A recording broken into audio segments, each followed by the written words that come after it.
नमस्कार। आइए आज आपको मराठा साम्राज्य के उत्थान और पतन की त्रासद गाथा सुनाते हैं। इस त्रासद गाथा को कहा जाना और सुना जाना इसलिए भी जरूरी है क्योंकि यह त्रासद गाथा ये बताने में सक्षम है कि किस तरीके से सत्ता कितने भी उच्चतम विचारों के साथ पाई जाए या उसको प्राप्त करने के लिए कितने भी अच्छे और बेहतर विचार के साथ उसको प्राप्त किया जाए, लेकिन जब सत्ता मिल जाती है तो बाद के दिनों के लोगों की सत्ता लिप्सा अच्छे से अच्छे विचार वाली सत्ता को नष्ट कर देते हैं। ऐसा नहीं कि अब मराठा साम्राज्य के साथ ही हुआ है, पहले भी कई बार हो चुका है, आगे भी होगा, लेकिन ऐसा है। मराठा साम्राज्य की बात मैं इसलिए कर रहा हूं कि ये एक भारतीय इतिहास के बहुत ही ऐतिहासिक मोड़ पर यह त्रासदी घटी, इसलिए इसकी कथा बार बार कही और सुनाई जाएगी। मैं भी उसी परिप्रेक्ष्य में इसको सुना रहा हूं। इस पूरी जो कहानी मैं आपको बताने जा रहा हूं, इस पूरी कहानी का कालखंड मोटे तौर पर 1680 से 1820 का है। कथा उसके पहले भी शुरू हुई थी और उसके बाद भी चली, लेकिन जिस अवधि की बात मैं कर रहा हूं वो अवधि मोटे तौर पर शिवाजी की मृत्यु 1680 से 1820 पेशवा के अंतिम तौर पर परास्त होने तक की कहानी है। अब बात शुरू करते हैं कहानी की या कह लीजिए इतिहास की। औरंगजेब के तानाशाही रवैये से दुखी होकर के और उसकी नीतियों से परेशान होकर के, या ये कह लीजिए कि उसको हटाने के इरादे से शिवाजी ने छोटी छोटी लड़ाइयों के माध्यम से एक विशाल साम्राज्य स्थापित किया। और उस मध्यकाल में, जबकि उस समय जितने भी शासक हुए ज्यादातर शासक कहीं न कहीं कंट्रोवर्शियल थे, शिवाजी एकमात्र ऐसे महान राजा हुए जो कंट्रोवर्शियल कहीं से नहीं थे और जिनके सिद्धांत और नीति नियमों की प्रशंसा आज तक की जाती है, क्योंकि वो ऐसे थे भी। इस तरीके से ऐसा करके औरंगजेब के जबड़े में से पूरी टेरिटरी कार्व आउट करके शिवाजी ने 17 में अपना राज्य स्थापित किया और 1674 में छत्रपति बने। बहुत कुशलतापूर्वक उन्होंने शासन चलाया और पंत प्रधान उनके यहाँ उनके शासन को चलाने के लिए रखे गए। पंत प्रधान को का जो मुख्य प्रधान होता था वो पेशवा होता था, जो आज की भाषा में कहें प्रधानमंत्री होता था। शिवाजी के समय के पहले पंत प्रधान थे मोरोपंत त्र्यंबक पिंगले। बहरहाल ये शासन लंबा नहीं चला और 1680 में शिवाजी की मृत्यु हो गई। उसके बाद उनके पुत्र संभाजी गद्दी पर बैठे। संभाजी की लंबी लड़ाई औरंगजेब के साथ चली। कई लड़ाइयों में संभाजी जीते, कई में हारे, लेकिन अंततः संभाजी औरंगजेब के हाथों पराजित हुए और औरंगजेब ने उनको प्राणदंड देकर के मरवा डाला। इधर संभाजी की मृत्यु हुई, इधर संभाजी को औरंगजेब ने मरवा डाला और उसके साथ उनके लड़के शाहू जी को वो अपने साथ रखा, उसने अपने साथ दे गया, ताकि कालांतर में कभी भी मराठा साम्राज्य की जो भी उसकी व्यवस्था की जा सके या की जाए, ऐसा औरंगजेब के मन में रहा होगा, तो उसमें शाहू जी की एक प्रमुख भूमिका हो सकती थी, ऐसा औरंगजेब ने सोचा और संभाजी को भले मरवा डाला, लेकिन उनके पुत्र शाहू जी को अपने साथ रखा। इधर संभाजी के जाने के बाद जब मराठा सिंहासन रिक्त हुआ तो उनके छोटे भाई राजा राम प्रथम छत्रपति बने और उन्होंने शासन चलाया। उन्होंने भी अच्छा शासन चलाया। औरंगजेब से लंबी लड़ाई उनकी हुई, लंबी लड़ाइयाँ चली, जिसमें वो कई बार विजयी भी रहे, कई बार पराजित भी हुए, लेकिन उन्होंने औरंगजेब को अच्छी टक्कर दी। और उनकी मृत्यु के बाद उनकी पत्नी ताराबाई, राजा राम प्रथम की पत्नी ताराबाई ने शासन संभाला और उन्होंने भी औरंगजेब को काफ़ी अच्छी टक्कर दी। बहरहाल ये सब चल ही रहा था, तब तक 1707 में औरंगजेब की मृत्यु हो गई। औरंगजेब की मृत्यु जब हो गई तो उसके बाद उनका लड़का, औरंगजेब का लड़का बहादुर शाह फर्स्ट गद्दी पर बैठा, मुगलों की गद्दी पर, और उसने शाहू जी को अपनी कैद से रिहा कर दिया और कहा कि तुम जाओ वापस सतारा और अपना पेशवा साम्राज्य संभालो। ये कह करके उसने शाहू जी को विदा किया।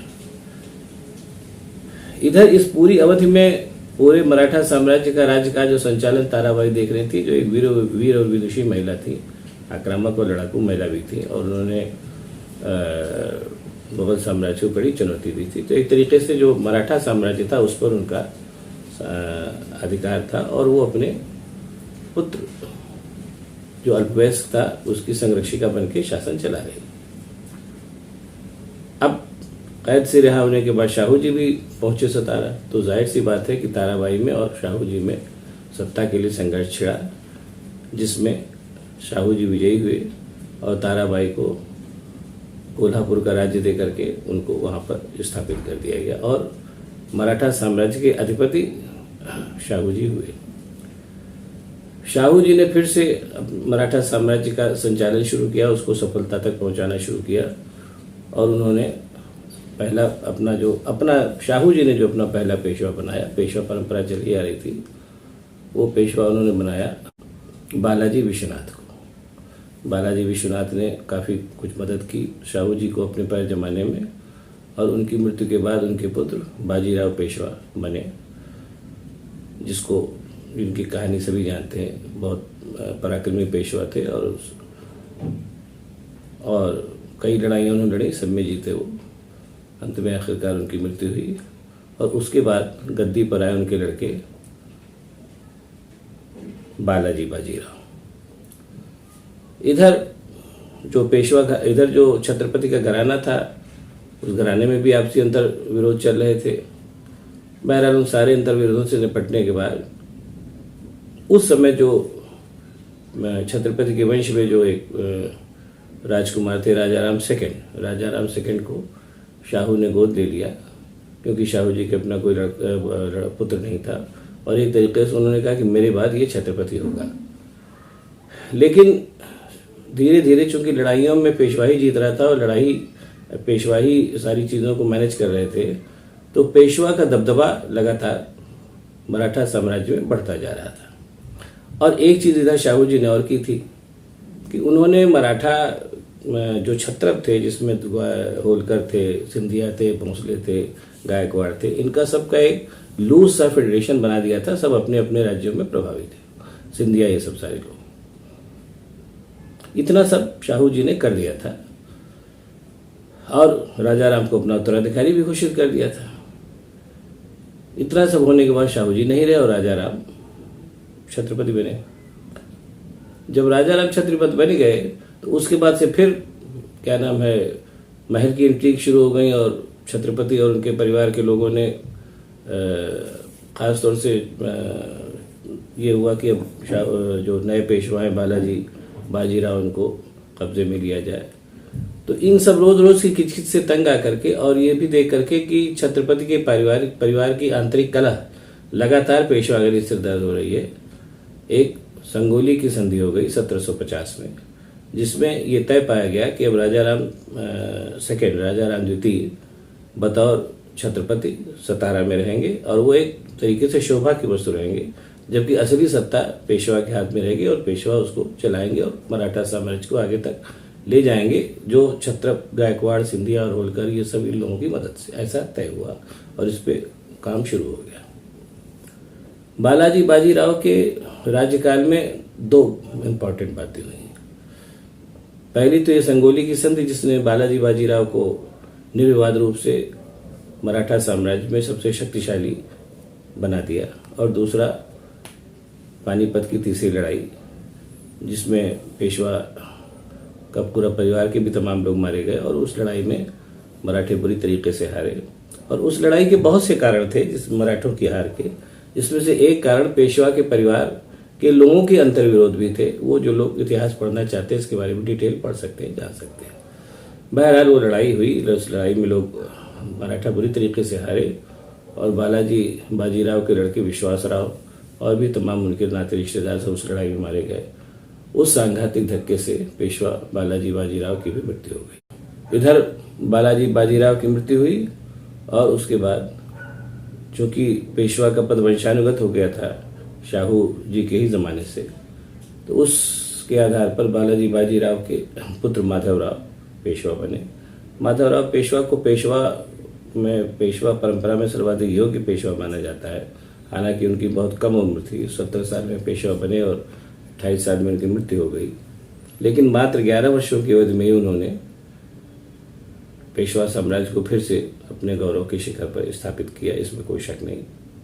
लेकिन उनको एक चीज से लगातार जूझना पड़ा, वो ये था कि उनके जो चचा थे राघोबा या रघुनाथ राव, जो कह लीजिए उनको राघोबा कहा जाता था, वो लगातार चूंकि पेशवा बनना चाहते थे, इसलिए उन्होंने माधव राव की पूरी पेशवाई के दौरान तरह तरह से उनकी उसमें मुसीबतें खड़ी की। बहरहाल माधव राव ने एक सफल पेशवाई का दौर दबाया और उसके बाद उनकी क्षय रोग से उनकी मृत्यु हो गई। उधर रघुनाथ राव पेशवा बनने के लिए महत्वाकांक्षा रखे ही हुए थे, तो उन्होंने फिर एक यहाँ से पेशवा की राजनीति में षड्यंत्र और पारिवारिक कलह का भी बीजारोपण हो गया।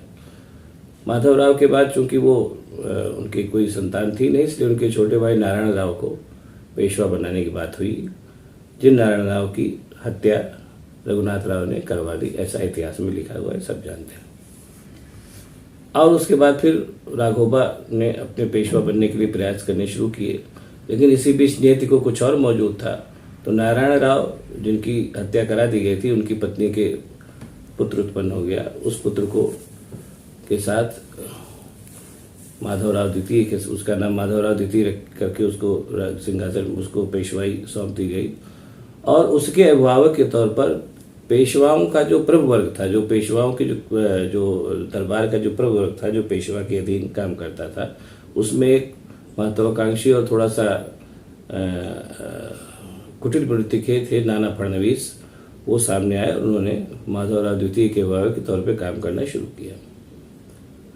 ऐसा बताया जाता है कि, ऐसा कहा जाता है कि नाना फडणवीस ने कभी भी ये कोशिश नहीं की कि माधवराव द्वितीय वयस्क होकर के अपने राज्यकाल संभाले, इसलिए उन्होंने उनकी शिक्षा दीक्षा और उनके उसके कोई प्रबंध नहीं किया और कुल मिला के माधवराव द्वितीय की भी मृत्यु हो गई। ऐसा कहा जाता है कि उस मृत्यु में नाना फडणवीस का भी हाथ था, हालांकि ये बात साबित नहीं हो सकी है, बहरहाल ऐसा कहा जाता है। उसके बाद फिर पेशवाई के अंतर्गत सत्ता संघर्ष और तीव्र हो गया। इतने बड़े मराठा साम्राज्य को संभालने के लिए पेशवा अगला कौन बने, इसको लेकर के परिवार के अंदर और बाहर भी तरह तरह से कलह व्याप्त हो गई। फिर उसमें नाना फडणवीस ने निर्णायक रोल अदा किया और बाजीराव द्वितीय को पेशवा उन्होंने बनाया, जो पेशवा परिवार के ही थे, उसी में उनको लेकर के वो पेशवा बनाया उन्होंने।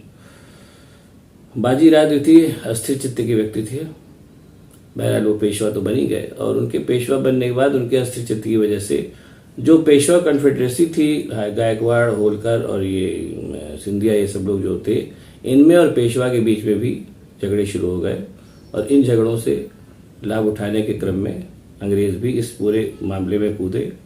और जैसा कि उस जमाने का अंग्रेजों की विचार था और अंग्रेजों ने यही किया भी कि इस आपसी फूट का लाभ उठा करके उन्होंने पूरे मराठा साम्राज्य को ध्वस्त कर दिया और आखिरकार पेशवा को भी हरा करके उन्होंने 8 लाख रुपए की सालाना पेंशन देकर के बिठूर रवाना किया, जो कानपुर के पास है। इस तरीके से मराठा जो साम्राज्य था उसका अंत हो गया और बाजीराव पेशवा बिठूर में आकर के उन्होंने अपने अंतिम दिन बिताए।